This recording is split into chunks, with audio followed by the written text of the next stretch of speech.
Olá, meus irmãos, Pai seja convosco, sejam bem-vindos. Você está no seu canal, o canal Bíblia Aberta, edificando vidas através da palavra de Deus. Para quem não me conhece, eu sou o pastor Fábio Pereira e nós vamos a mais um vídeo do nosso canal hoje, trazendo mais uma aula do curso básico de interpretação da Bíblia Sagrada. Essa é a nossa aula de número 4 e vamos falar a respeito de figura de linguagem. Só recapitulando, que eu sempre estou informando que essas aulas, na verdade, são um resumo de um curso ministrado em uma turma online. Nós resolvemos exatamente compartilhar com vocês um breve resumo dessas aulas. Antes da aula, quero pedir a você que está aqui pela primeira vez, aqui embaixo, tem um botão vermelho, clique nele, inscreva-se no canal e venha fazer parte da família Bíblia Aberta. Deixe o teu like, deixe o teu comentário, compartilhe o canal, compartilhe esse vídeo, essa playlist com seus contatos, com seus amigos, para que outras vidas sejam abençoadas e assim você vai estar ajudando muito o crescimento do canal Bíblia Aberta, tá bom? Então vamos à nossa aula. Eu quero começar apresentando um texto básico, Salmo de número 6, verso de número 6. Já estou cansado do meu gemido, toda noite faço nadar a minha cama, molho o meu rosto com as minhas lágrimas.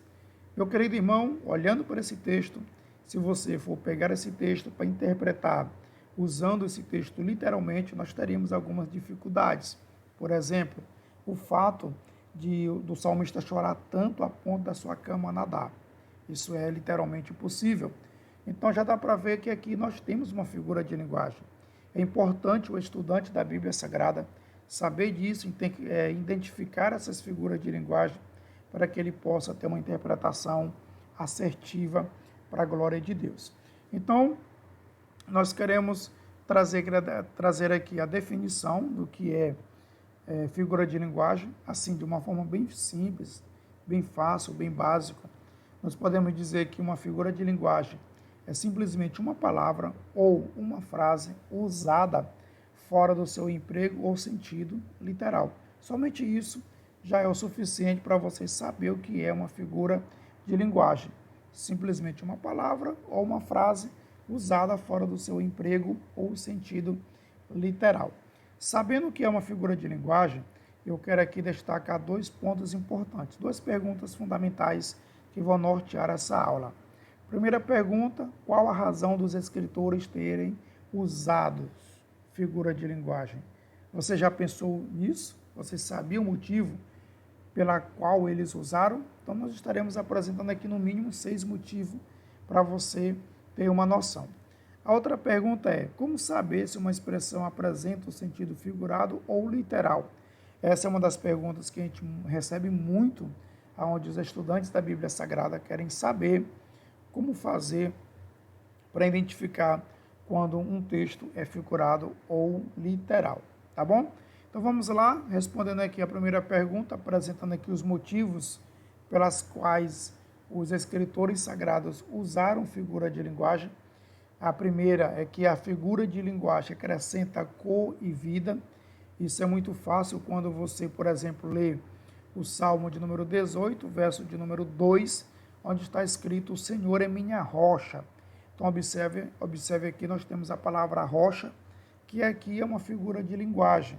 E, na verdade, essa expressão, essa palavra, ela traz vida a esse texto. O salmista está dizendo, é uma forma viva, objetiva e direta, que nós podemos confiar no Senhor, tá bom? Que o Senhor é forte, é inabalável. Por isso, ele usa a palavra rocha como figura de linguagem. O outro motivo que podemos destacar aqui é que as figuras de linguagem chamam a atenção.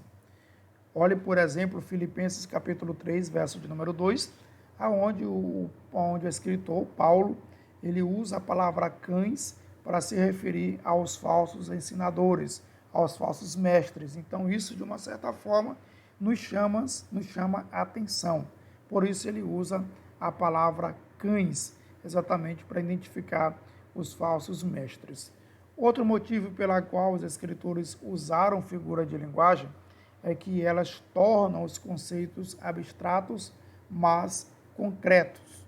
Então, olha só, Deuteronômio capítulo 33, verso de número 27, temos uma expressão, por baixo de ti estendo os meus braços. certamente o Salmo, o escritor aqui, ele está trazendo a ideia de que o Senhor é quem nos sustenta, de que o Senhor é quem nos mantém firme, ele nos sustenta. Por isso, ele traz aqui uma ideia mais concreta de que o Senhor realmente sustenta os seus servos. O quarto motivo pela qual eles usaram figura de linguagens é que a figura de linguagem fica mais registrada na memória de quem ouve ou de quem lê. Posso usar como exemplo Oséias 4,16, onde o escritor ele usa a palavra vaca, né? A expressão vaca rebelde, se rebelou Israel. Então aqui você observa que é mais fácil lembrar, como se o escritor tivesse dito, Israel é extremamente teimoso, que é a ideia que ele quer transmitir, é que Israel é extremamente teimoso, ele usa a expressão vaca rebelde. Isso, de uma certa forma, faz com que o ouvinte, o destinatário, memorize melhor exatamente aquilo que ele quer dizer. Então, outro motivo pela qual os escritores usaram figura de linguagem é simplesmente que as figuras de linguagem sintetizam uma ideia. Vejamos, Salmo 23 é muito conhecido, é muito popular. Então ele tem ali algumas ideias e ele sintetiza isso em uma ideia central quando ele diz o Senhor é meu pastor. Ele está transmitindo exatamente a ideia de cuidado, a ideia de que o Senhor é um pastor e ele cuida das suas ovelhas. Então, a figura de linguagem, ela sintetiza uma ideia. Outro motivo que nós podemos aqui apresentar, razões pelas quais os escritores usaram figura de linguagem, é muito fácil, é muito básico, é simplesmente que as figuras de linguagem sintetizam uma ideia, como eu disse, e a última é que as figuras de linguagem estimulam a uma reflexão. Por exemplo, Salmo 52, verso 8, quanto a mim, porém, sou como oliveira verdejante na casa de Deus. Então, só observe que nós somos desafiados, ao ler essa passagem, a meditar nas semelhanças, né, que nós temos aqui, que é exatamente o fato dele comparar uma oliveira verdejante, né, morando na casa de Deus. Então, as figuras de linguagem, na verdade, levam o leitor a parar para refletir, para pensar. Então, nós temos aqui, meus queridos irmãos, assim, de uma forma bem básica, bem simples, 6 razões pelas quais os escritores sagrados usaram figura de linguagem. Porque elas trazem cor e vida, porque elas chamam a atenção, porque elas tornam os conceitos abstratos mais concretos, porque as figuras de linguagem ficam mais registradas na memória, elas sintetizam uma ideia e também elas nos estimulam a uma reflexão. Então nós temos aqui motivos e razões fáceis, básicas e importantes pelas quais os escritores usaram figura de linguagem. Para encerrar a nossa aula, vamos saber aqui, né, se uma expressão apresenta sentido figurado ou literal.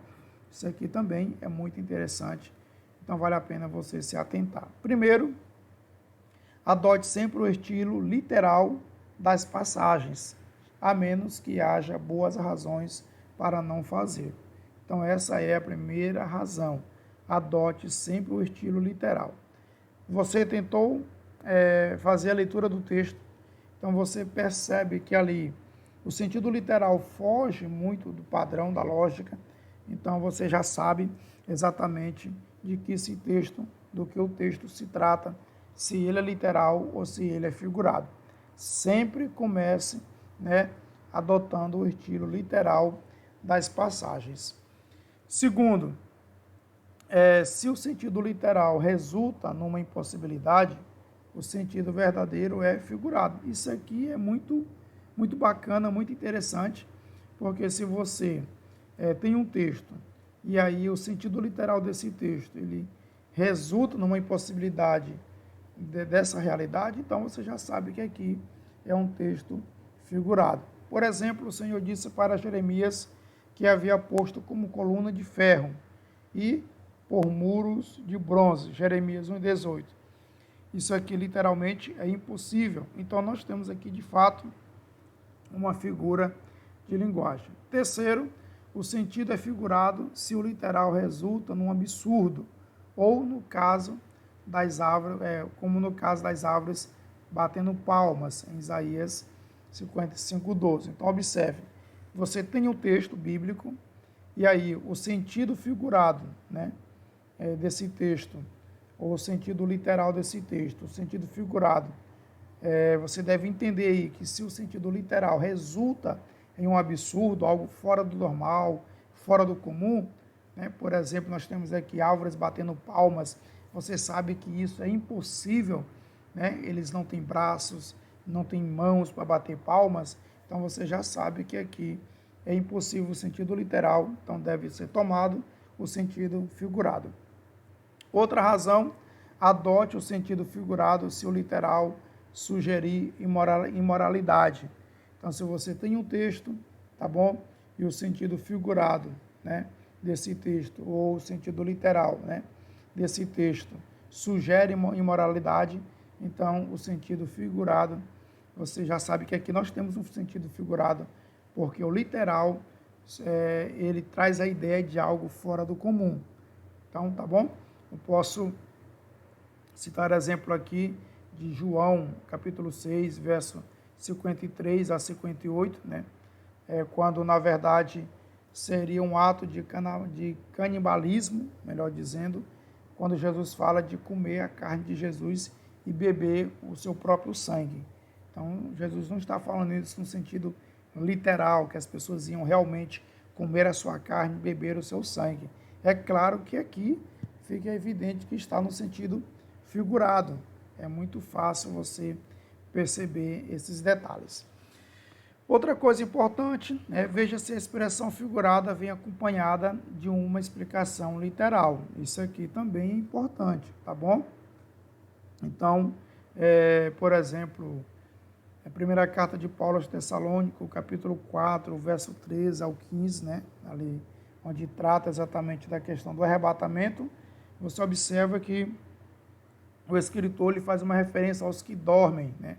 Aos que dormem. E logo em seguida, ele chama esses que dormem de morto, ou de mortos. Então, você observa aqui, né? Se a expressão vem acompanhada de uma explicação, então fica entendido do que realmente está se tratando. Então, olha só, veja essa expressão figurada vem acompanhada de uma explicação literal, como no caso aqui que eu citei de Eclesiastes capítulo 4, a partir do verso 13. Para encerrar, às vezes uma figura é realçada por um adjetivo qualitativo. Por exemplo, Pai Celeste, o verdadeiro pão, a pedra que vive. Então, observe que às vezes uma figura ela é realçada por um adjetivo qualitativo. E aí é importante que você entenda isso. Então, meus queridos irmãos, só para encerrar a nossa aula, nós tratamos aqui de 2 pontos importantes. Nós tratamos aqui exatamente da questão por que os escritores sagrados usaram figura de linguagem e como saber se um texto está em um sentido literal ou figurado, tá bom? Só para você entender melhor, para ficar claro, eles usaram as figuras de linguagem porque elas trazem cor e vida, chamam a atenção, né? Tornam os conceitos abstratos mais concretos, ficam mais registrados na memória, sintetizam uma ideia e também estimula a reflexão. E como saber se um texto é literal ou figurado? Adote sempre o sentido literal das passagens, ao menos que existem boas razões para não fazer isso. Segundo, se o sentido literal resulta numa impossibilidade, então o sentido ali é figurado. O sentido figurado, né, se o literal resulta, né, em um absurdo, então você já sabe que ali o sentido é figurado, porque o literal resulta em um absurdo. Também adote sempre o sentido figurado se o literal, né, sugerir alguma imoralidade, algo bizarro fora do padrão. Veja se a expressão figurada vem acompanhada de uma explicação literal. Então, se isso acontecer, você já sabe que ali tem uma figura de linguagem e também, logo em seguida, vem a explicação literal. E, às vezes, a figura de linguagem ela é realçada por um adjetivo qualitativo, como, por exemplo, Pai Celeste, verdadeiro pão, pedra que vive. Então, meus queridos irmãos, essa foi mais uma aula de número 3, onde nós tratamos aqui um pouco a respeito de figura de linguagem. Daremos continuidade a esse assunto para que você possa ter aí um conhecimento mais preciso a respeito do assunto, tá bom? Que Deus em Cristo nos abençoe. Até a próxima aula, em nome de Jesus.